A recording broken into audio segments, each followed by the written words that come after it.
رسول صلی اللہ علیہ وسلم نے امت کو حرکت دی ہے، امت کو حرکت ہے، جب چکی کو حرکت دی ہے، ایک پارٹ چکی کا حرکت میں رہتا ہے، ایک پارٹ جو ہے قائم رہتا ہے۔ امت کی یہی زندگی ہے کہ وہ حرکت میں بھی رہیں گے، سکون میں بھی رہیں گے، اپنے آپ کو پابند بھی کریں گے، حرکت بھی کریں گے۔ اسلام چکی سے مشابہت رکھتا ہے کہ اسلام میں حرکت بھی ہے، اسلام میں سکون بھی ہے، استقامت بھی ہے اور نصرت بھی ہے۔ چکی کی طرح سے ایک پارٹ حرکت کرتا ہے، ایک پارٹ ثابت رہتا ہے، اس کی وجہ سے چاروں طرف آٹا گرتا ہے۔ چکی چلتی ہے، چاروں طرف آٹا گرے گا، یہی مزاج ہے۔ اسلام چکی سے مشابہت رکھتا ہے، حرکت سکون، حرکت سکون۔ نصرت کرنی ہے دین کی تو حرکت میں آئیں گے، اللہ کے راستے میں پھریں گے، دوسروں کو پھرائیں گے، سکھائیں گے، چلائیں گے، تاکہ زندگی کی ذمہ داریاں سمجھ میں آئیں۔ اس کے لیے ساری دنیا کی فکر کریں گے، کیوں کہ ہم ساری دنیا کے لیے ہے، ہمارا نبی ساری دنیا کے لیے، ہمارا قرآن ساری دنیا کے لیے، اس طرح یہ امت ساری دنیا کے لیے۔ حضور صلی اللہ علیہ وسلم نے امت کو حرکت دی ہے کہ وہ اپنے دین کو لے کر حرکت میں آئے،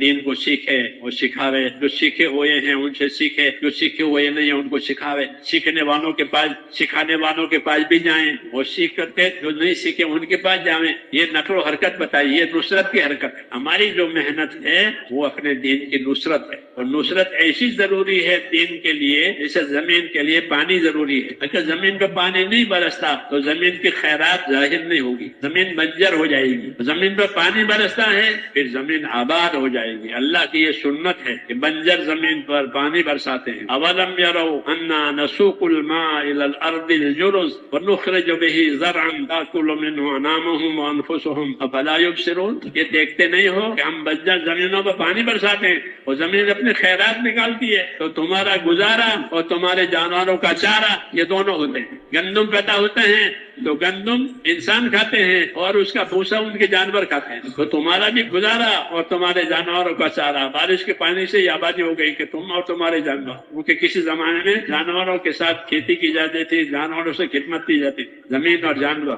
یہ شروع کی مایا ہے آدم علیہ السلام کی اولاد کے لیے، ان کے اولاد کے بعد بھی شروع میں جانور اور زمین بنیادی ہے۔ تو بنیادی چیز کو اشارہ کیا کہ پانی زمین پر برسایا، جو بنجر تھی وہ زمین کو اللہ نے آباد کر دیا، تمہارا گزارا ہو گیا، تمہارے جانوروں کا چارہ ہو گیا۔ ایسے ہی اللہ تبارک و تعالی بنجر انسانوں پر، جاہل انسانوں پر نبی بھیجتے ہیں جاہلیت کے زمانے میں، اور وہ نبوت ایسا کام کرتی ہے جیسے پانی برس گیا۔ اب وہ ان کی صلاحیتیں دے گی، نبی نے آ کر محنت کی، لوگوں کی صلاحیتیں کام پر آئی، یہ عمر ہو گئے، یہ ابو بکر ہو گئے، یہ ابو ذر ہو گئے، یہ پیدا ہو گئے صلاحیتوں والے۔ جیسے پانی برسنے سے ادرک کی زمین ادرک اگاتی ہے، زعفران کی زمین زعفران اگاتی ہے، جو زمین جس کام کی ہے وہ اپنی صلاحیت ظاہر کرتی ہے۔ جب ایمان کی محنت ہوتی ہے تو انسانوں کی صلاحیتیں حق پر لگتی ہیں، نہیں تو ان کی صلاحیتیں ضائع ہو جاتی جاہلیت میں۔ اس لیے نبوت پانی کی طرح سے، پھر جب نبوت اپنا کام کر چکتی ہے لوگوں پر استقامت اور نصرت کی ذمہ داری ڈالی جاتی ہے۔ حضور صلی اللہ علیہ وسلم نے امت پر استقامت کی اور نصرت کی ذمہ داری ڈالی ہے کہ جو بات میں نے پہنچائی ہے اس پر قائم رہو، دوسروں کو پہنچاؤ، خود بھی قائم رہو۔ میں نے تمہارے پاس یہ چیزیں چھوڑی ہیں، جب تک تم اس پر قائم رہو گے کامیاب رہو گے۔ دوسری ذمہ داری کہ جو میری بات سن رہے ہیں